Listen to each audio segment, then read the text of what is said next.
Салам достор, сиздер менен мен Азаке, Элуксун YouTube каналы. Бүгүнкү чыгарылышта 14 жашар өспүрүм биздин карындашыбызды зордуктоо боюнча 23 жашар баланын соттук процесси күтүлүүдө.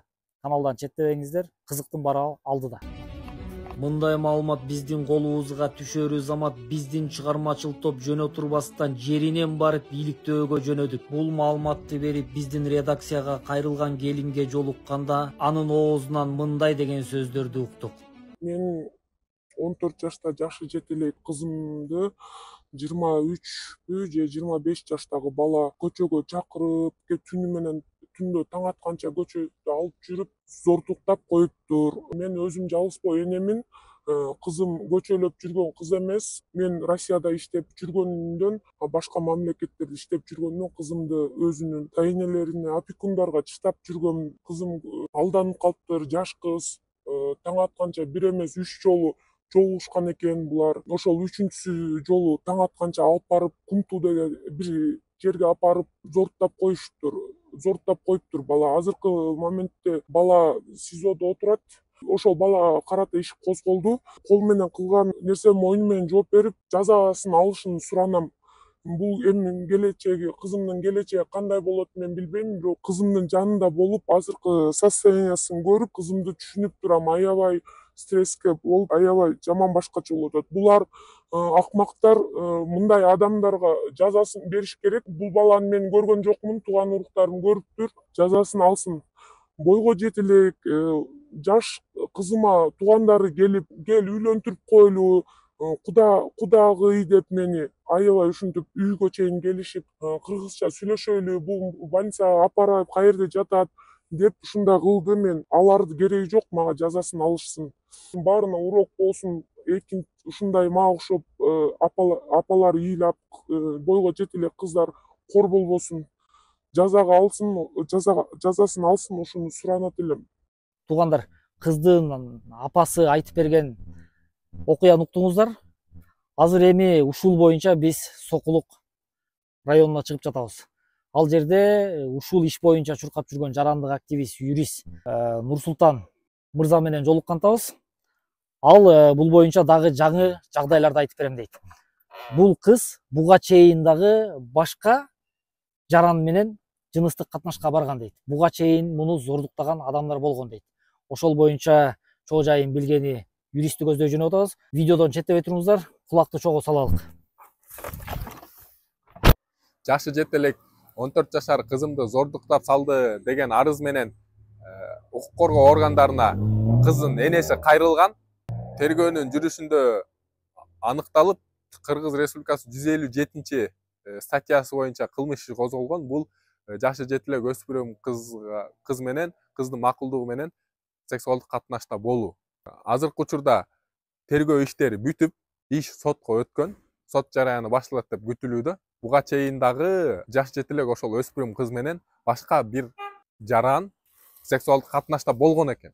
Бирок негедир ал жаранга эч кандай кылмыш иши козголбой, жоопко тартуу амалдары жүрбөй, жана укук коргоо органдары тарабынан, кыздын энеси тарабынан жаап жашыруу иштери болуп жатат.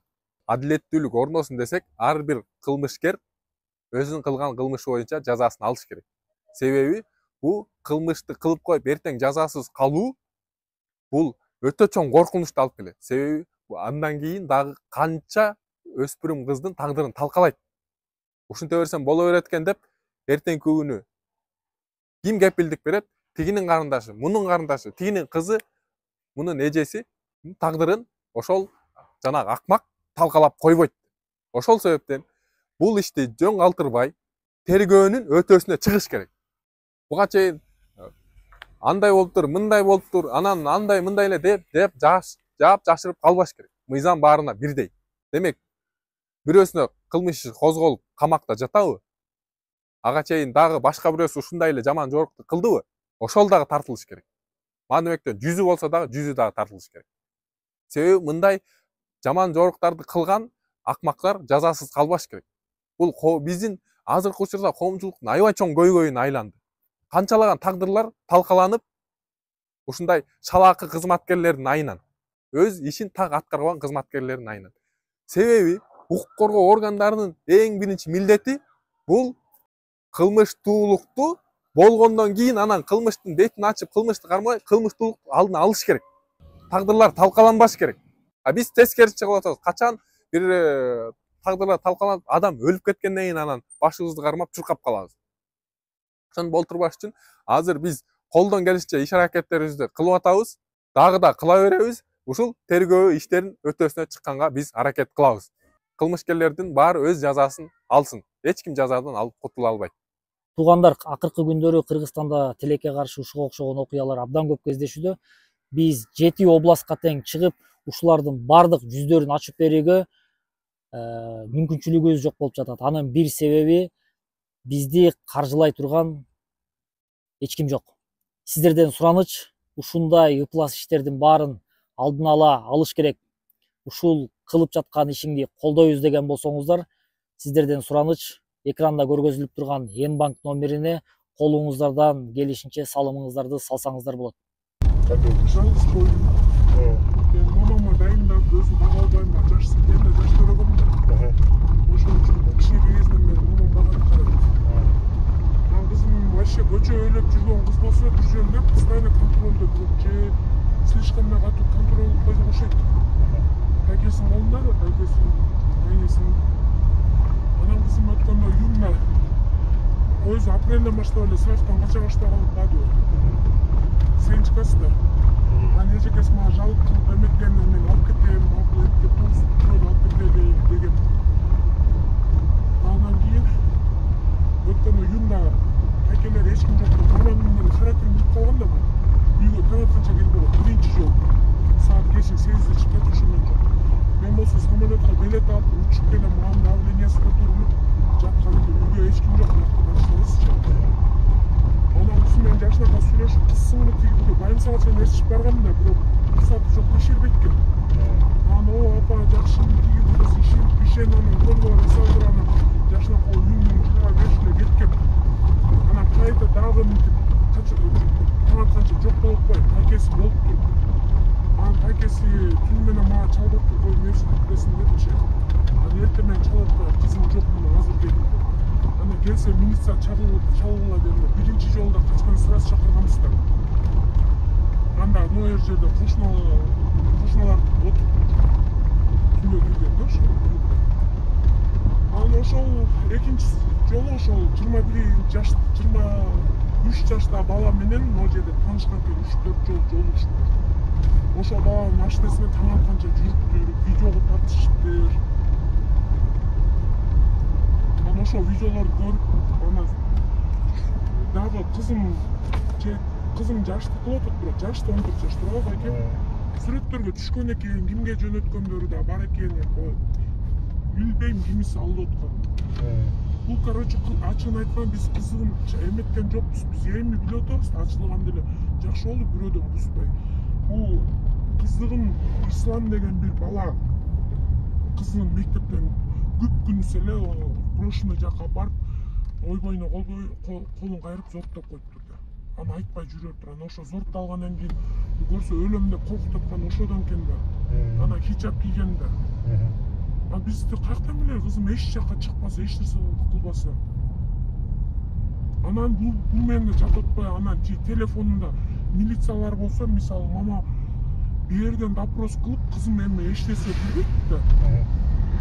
Бул жерден допрос кылып эметсе, апасынын көзүнчө сүйлөп айтат, таңесинин көзүнчө деп отдельно да допрос кылыптыр. Тиги экөө контакт болуптур, бир эмес 2 жолу. По-моему, пиводо ичкен окшойт да. Таң атканча алып жүргөн. Ал балага деле жалко, бирок баары бир өзүнүн күнөөсүн мойнуна алыш керек да турабы. Таң атканча 14 жашта баланы алып жүрүп, кызды алып жүргөн. 22 жаштагы бала. 23 билеткен жашын. Ал тааныштырган ошо бир биякта бир балага келип жүргөн бала айтып берип атпайбы, мен ала кызыңызды экөө сүйлөшпөгүлө байке мен чоң экен да. 2005 жолукпагыңыз жакшы көрүп алам деп бала бар экен жердечи. Анан ошентсе сен пацансың, сен билишпейм, мен ошол кыз менен жүрөм мен деп. Ар бир СМСтер жазып көрдүмбү, монтип атат, сен колдон таштап кетип калдың. Ал бирок кыз эмес экенин билбейт экен ал балачы. десе кызым ишиң эмне сенин деп, эмне машинасына кызып жүрүп атасыңбы десе, ишиңе деп, кызымда дагы бар да. Мен жаштык кылып ойногусу келип.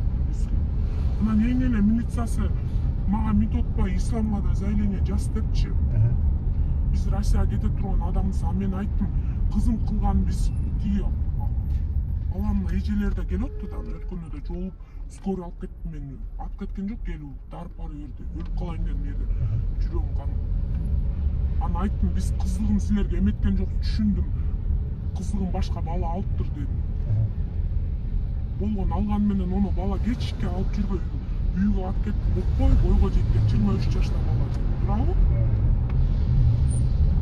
Эми телефонунда мисалы буну канча бала менен жаткансың деп, бул менин кызым мисалы азыр ачыгын сурап таңелерине эч ким эч нерсе болбойт. 4 бала менен сүйлөшүп мүмкүн, бирок интимный отношение экөө менен болгон экен да.